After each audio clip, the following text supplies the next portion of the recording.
Hello YouTube, this is Morgan, Airspeed Prime here at my next Sword Art Online episode review. This one's going to be for Season 1, Episode 12, Yui's Heart. The second of our two-parter all about Yui. We remain on part 2 of the DVD set, only 2 episodes to go after this one in the Aincrad arc. In terms of the source novels, again, we continue telling the third story in this novel, continuing the Girl of Morning Dew story from the novel. Fairly accurate even in the second half, so not much to say about the book really. The anime covers everything very well.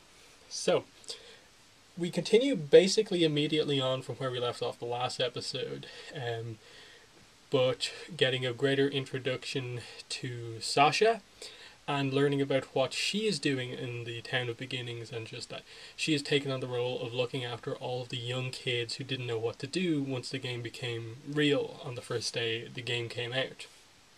And again, it's just one of these things that she devoted herself to this. And then, in addition to that, early on in the episode, we get a lot of explanation around just the way the Town of Beginnings has become to work. We learn about Kabao, in that he's high up in the army, and early on he was all about clearing the game, but then eventually he kind of got corrupted and began just extorting money from people on the first floor. And then to keep his position and keep it so that, hey, the army are actually helping to clear the game, he sent like Corvots and his men out to the floor 74 boss and basically got them killed. He was responsible for that, sending them there unprepared and not ready for that boss battle. And so in response to this, they were basically going to get rid of him. They were going to have a meeting. Thinker, the guy who's actually in control of the army, and Kabao, but he trapped him in the floor underneath the floor beginning, the Town of Beginnings, which in itself is a really interesting idea. I think just in like a lot of video games that, you know, I don't know if I've ever played a game when that's the case, where like the place you start off in the game, by the end of it, a place is unlocked in that first place that is one of the highest level things in the entire game. So just the idea, like the basically the dungeon underneath the kind of big castle in the Town of Beginnings is one of the highest level dungeons in the entire game, and it was basically under their feet the whole time. That's a really cool idea, and they explore it in this episode, that they unlock more of this place the more floors that they clear. And it creates this interesting idea just that the boss that they encounter here, the Fatal Scythe, is at a level to where Kirito, who's the highest level player in the game at this point at level 96, can't identify this boss's stats.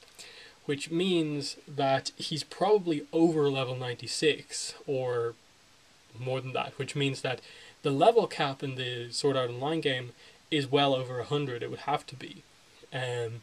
Just because it would make no sense that Kirito at most could only level up 4 more levels in the next like 25 floors or so that they still have left to go in the game. Now, one of the video games for Sword Art Online sets the level cap in that at 250, but that seems absurd for the game. I would say that the level cap probably in the game is probably unlimited, but just in terms of just being like making sense as to a level they would possibly hit by the end of the game, probably 120, 130 is probably the kind of level that Kirito would end up being on at the time they would hit floor 100 or something like that. It's just an interesting thing to think about. It's not a really important part of the episode, but just the fact that he is level 96, Asuna I think is level 94 at this point in time, and one hit from the Fatal Scythe and they both lose over half their health basically, that this boss would two-shot them is pretty crazy to think about. That realistically they probably need to tackle this floor, like it probably would be the thing they would clear just before floor 100. That would make the most sense to me, that just before you do the last floor you have to go back down to the first floor and do the thing underneath it, and then you do floor 100. That would be a really cool thing if we ever got to see this story kind of completely play out the way it was meant to. Maybe in ALO we'll get to see that with new Aincrad, but that's a whole different story. So yeah, anyway, they go down here to help oh my god, what is her name? Uriel, Uriel. Either way, she's not the most important character, but it's just a really interesting thing that she clearly is in love with Thinker, and this is confirmed when they reveal that they got married basically outside in the real world once the game was cleared. But you can really see how much she cares about him, and she's so worried about him the whole time. But the one thing that makes her smile is Kirito and Asuna's kind of married couple argument over the frog's legs. And Yui points this out to her. She's just like, look, she smiled, like it was a big accomplishment that they actually managed to do this. But it plays an important role later on in the episode when Yui talks about who she actually is and what Kirito and Asuna basically do to the people around them. They always make them smile, and in many ways, the two of them together accomplish the job that she was always meant to in the game. And that's ultimately what this whole episode is about. Remember, this is the Yui two-parter. This episode tries to do a little bit more with revealing stuff about the Town of Beginnings, this dungeon underneath, the whole Kibao Thinker plot. But fundamentally, what the episode is about is getting the reveal about Yui, that Kirito and Asuna are about to be killed by the Fatal Scythe, when Yui steps forward and basically deletes the monster from the game. She doesn't like destroy it with some high level skills or something like that. She basically just deletes it from the game and reveals that she's an immortal object. She's part of the system. She is a program, she later reveals, that touching the panel in the back of this floor basically reveals all of her gives her all of her memories back. And I think it's a really nice backstory. I think it's a really good little bit of character development in terms of it realistically being the only major serious character development you get for Yui over the course of the series, other than she is basically the child of Kirito and Asuna in the game. It works really well for a character who realistically is never going to get a massive amount of development unless they like age her up or anything or something like that. It's so interesting just that her whole idea is that she is this kind of mental health program for the players in the game, that she's meant to assist players who are struggling with being in the game. Now, that seems like a perfectly valid thing to have in a game that injects you into the world, that even just as a game, ignoring the whole that it eventually became a game of death type situation, that, yeah, some people would get a bit freaked out about really being in this world with monsters and stuff like that, and even if you die, you just respawn, but the idea that, like, you yourself were there and you got kind of killed and stuff like that, it would, you understand why they would have some sort of mental health system in the game for in that case. And the decision from Ahiko Kayaba to not activate Yui and I assume the other programs like her to help players was really interesting, that as much as he helps the players himself become stronger so they can get further in the game, so he can enjoy himself, he didn't basically allow himself to have a greater number of players, that he didn't allow this program to go out and help the players early on in the game who could potentially have become high level players in the game.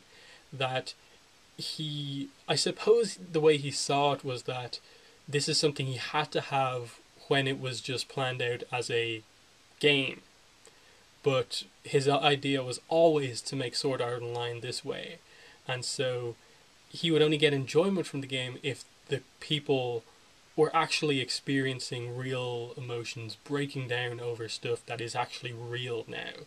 And so having this program to come in and just help everyone, yeah, maybe you can understand his kind of reasoning why he didn't activate her. But the character development that we get here is really actually surprisingly emotional, in that she reveals to Kirito and Asuna that she is just a program. Everything about her is fake, is what she says. And Asuna is struggling to believe this, Kirito, and we just get the emotional side of things, that in terms of her, she is all about empathizing with the players, understanding people's emotions, that she's programmed in a way where she kind of has them herself so that people feel at ease around her. And so she's suddenly in this situation where she's trapped. She still has to monitor all the players in the game for their mental health, but she can't go to any of them to help them. The system wouldn't allow her to do that. And so basically she just says that over time, seeing players commit suicide, be so broken by what happened in the game, it broke her. That is an interesting concept. Just that she basically cared so much about the people, she basically developed real feelings, and mentally kind of broke down herself, and kind of the amnesia came there because she's a program. Errors started to pile up, and eventually she lost a lot of her memory about who she is. And so, the one thing that in any way helped to snap her out of this was seeing two players in the game just have moments where there was no fear, there was no negative emotion, it was kind of all positive. There was peace, and I think, and something else which she doesn't quite understand just yet, but we know is love. This coming at the same time as their relationship basically just starts to happen. And that's a really interesting concept, that fundamentally the one thing that helped Yui to in some way snap out of things, try and kind of help herself, was Kirito and Asuna's relationship developing. And so she went to them to basically just be around something positive in the game. And straight away, that is something she did that was not part of her programming. Her programming was to go to players who had mental problems and help them. Yet here she goes of her own accord to see players who are happy in the game.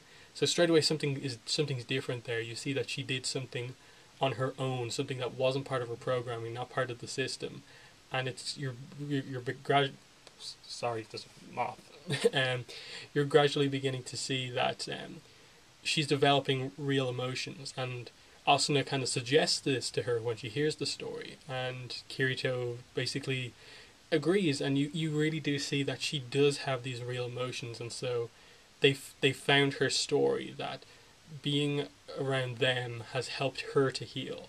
It's helped her to get back to the way she normally is, and she's so happy that she found them. And I think the most important of all, Kirito asks her what she wants, that he realizes, and he needs to make her realize that she's not just a program, she's not fake, it's not all just computer programming and stuff like that. That she is an actual AI, she has thoughts of her own, she has changed from what she was originally made as. And he asked her what she wants, and what she wants is basically something that she's been enjoying over the kind of, I suppose, the last few days she spent in the game.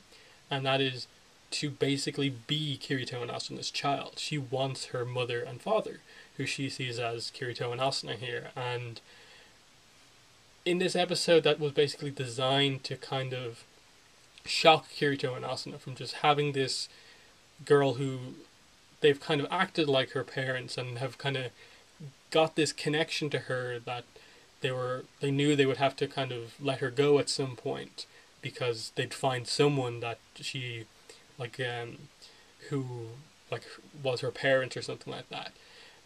They had this connection, and now it's real. She wants it too, and it just really works well. So it's really sad when obviously they reveal that the system is basically removing her admin credentials and is going to effectively delete her from the game. And you really see how kind of sad it is. She's beginning to kind of disappear. Asuna kind of gets really emotional, and Kirito gets really angry. And what he does to try and fix the situation is he uses the GM console himself and converts Yui's data into an item, Yui's heart, which we know what that means because we've got stuff like Pina's heart from earlier on in the kind of series with Silica's familiar and stuff like that. We know what the idea of something's heart means, that at some stage you can get it back. And after that, it's revealed that Kirito has basically set it up so that Yui's data will be transferred to his nerve gear, and when they finish the game, he's basically going to do everything in his power to make Yui kind of a reality. And this links into stuff that goes on in Sword Art Online too, in terms of the actual real life career that Kirito decides to pursue in relation to kind of making digital things a reality. This kind of what way to describe it? It's kind of like biotechnology, digital biotechnology, or something like that. The idea that he can take this data that is Yui and somehow make her a reality through, screens and stuff like that. And you see a little bit of that in SAO2, in the Mother Rosario arc, and stuff like that they do with Yuki. But again, we'll get to that much later on when we get into SAO2. I just like you're just beginning to see all these connections. A lot of stuff is linking together. That through the quest to get Yui, kind of Kirito finds the kind of real life career path that he wants. And just the emotional side of things from Asuna saying that, okay, we have her, we'll try and get her back, our first child. Just the fact that she still considers Yui her child. And then the first, obviously, she shows again how much the two of them mean to each other, that their relationship is actually real in the game and stuff like that. So overall, really emotional episode. Great two-parter overall. And again, it has action in it more than the previous episode, but doesn't feel the need to spend a massive amount of time on it, because realistically, all that fight is like Kirito and Asuna get attacked once, Yui then deletes the monster. But it works for what the episode needed to do. It was all about Yui and finding out about her, how her relationship is with Kirito and Asuna, how they feel once they find out the truth about her, and giving her some actual character development, that once she gets her memories back, she thinks she's fake, that everything that she's just experienced was her almost tricking Kirito and Asuna because she's a program, but them teaching her that no, you've gone past your programming. You've shown that your emotions are real. You have wants yourself. You are not a program, you're an AI basically. And I think that's just a really interesting concept, that again, this is a anime based on around a video game, and they're dealing with all these technological stuff, so pretty cool overall. And again, after this we're into basically the two-part finale. Next one is still quite kind of slice of lifey, but immediately we're kind of get back into the actual kind of clearing the floors and straight into setup for the final episode of this arc. So two really good episodes coming up next, but just some final thoughts on the Yui arc. Again, I know a lot of people find her a little bit annoying. I personally don't, and I think she's a really cool character to introduce into the series, and it just again is another thing that shows how real Kirito and Asuna take the world that they're in, that their relationship is real. The fact that they have been Yui's parents is real. They consider that their real child, as we're going to see in the ALO arc when like Lifa meets Yui and stuff like that. It's really good. So, gonna end it there, but in the comments let me know what your thoughts were on the episode and my review. Thanks for watching this video, and bye.